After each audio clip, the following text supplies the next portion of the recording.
करनी भी चाहिए। हाँ, लेकिन ज़्यादा बड़ी लड़ाई मत कर लेना, नहीं तो मामला गड़बड़ हो जाएगा। बोले बालकृष्ण भगवान सभी रानियों से मजाक कर, सभी रानियां रूठ जावे, लड़ाई करने लग जावे, नाराज हो जाओ भगवान से। लेकिन रुक्मिणी न कभी रूठे, न कभी नाराज हो, न कभी लड़ाई करे। आज कन्हैया रुक्मिणी के महल में पलंग का आराम कर, सखी जनई रुक्मिणी अपने सहेलियों के साथ भगवान की सेवा कर, पंखा हाथ में ले रखा है, हवा कर। भगवान विचार करते हैं आज या रुक्मिणी से ही मजाक करनी है।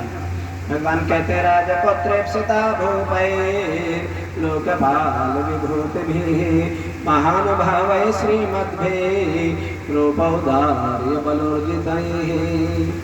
देवी रुक्मिणी तेरी शादी इतने बड़े राजा से शिशुपाल से, लेकिन देवी तूने क्या सोच करके मुझको पत्र लिखा शादी के लिए?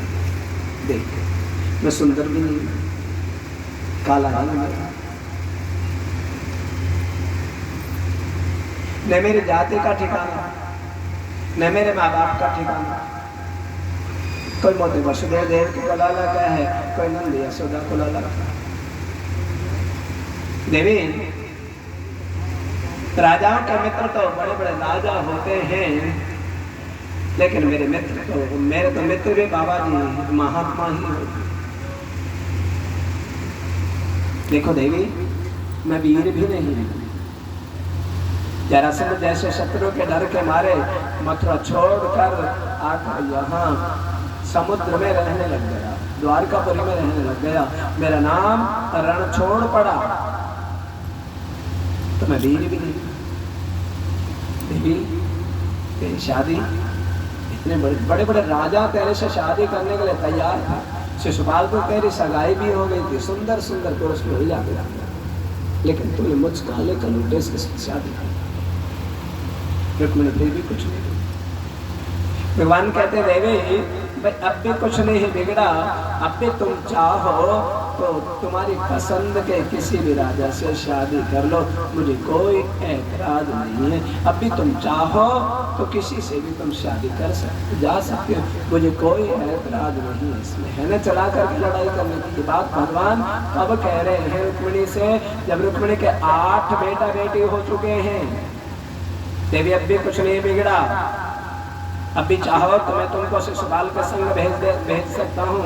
रुक्मिणी ने जो ही ये बात सुनी कि कन्हैया मेरा त्याग करना चाहते हैं, मुझे छोड़ना चाहते हैं, रुक्मिणी के पसीने आ गए, बेहोश, हाथ में से पंखी छूट गई, केशों का जो जूड़ा बांध रखा है जो ही पलंग से नीचे गिरने लगे, केशों का जूड़ा भी खुल गया। भगवान ने तत्काल 4 हाथ धारण किए, 2 हाथों से रुक्मिणी को नीचे गिरने से रोक ली, एक हाथ से रुक्मिणी का जूड़ा जो केस है उनको संभाल लिए, केस जो ही खुलने लगे तुरंत संभाल लिए, भगवान ने जूड़ा लगा दिया। यदि रुक्मिणी के केस खुल जाएंगे बहुत अनिष्ट हो जाएगा। सौभाग्यवती स्त्री के केस कभी भी खुले नहीं रहने चाहिए। भगवान चाहते 2 हाथों से रुक्मिणी को गिरने से बचा लेते, लेकिन 4 हाथ धारण किए, 2 हाथों से रुक्मिणी को रोक रहे हैं और विचार करते हैं केस पृथ्वी से स्पर्श नहीं होने चाहिए, खुलेंगे तो रुक्मिणी के केस पृथ्वी से छू जाएंगे, केस नहीं खोलने चाहिए। तुरंत एक हाथ से जूड़ा संभाल। सौभाग्यवती स्त्रियों के, सौभाग्यवती माताओं के कभी भी केस खुले नहीं होने चाहिए, केस बंधे हुए रहने चाहिए। और जो माताएं अपने केस खुले रखती हैं, सौभाग्यवती स्त्रियां जो केस खुले रखती हैं, उनको अनिष्ट भोगना पड़ता है, अशुभ होता है। सौभाग्यवती स्त्री के केस कुछ जगह ऐसी है जहां पर खुले रहने चाहिए।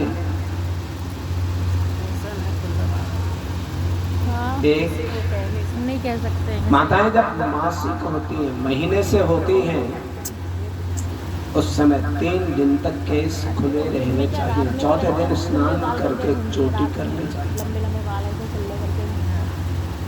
दुशासन जब द्रौपदी को सभा में खींच करके लाया था, केस पकड़ करके, उस समय द्रौपदी मासिक थी, महीने से थी, और द्रौपदी के केस खुले थे।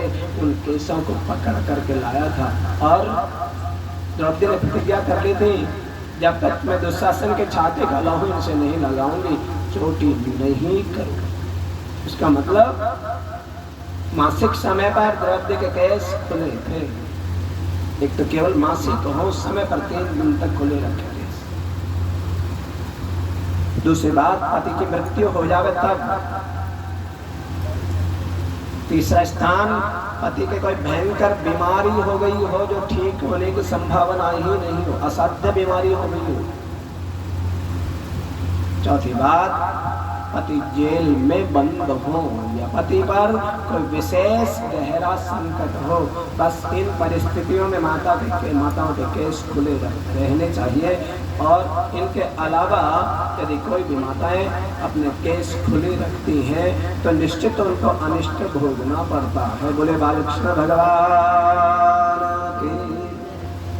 कन्हैया ने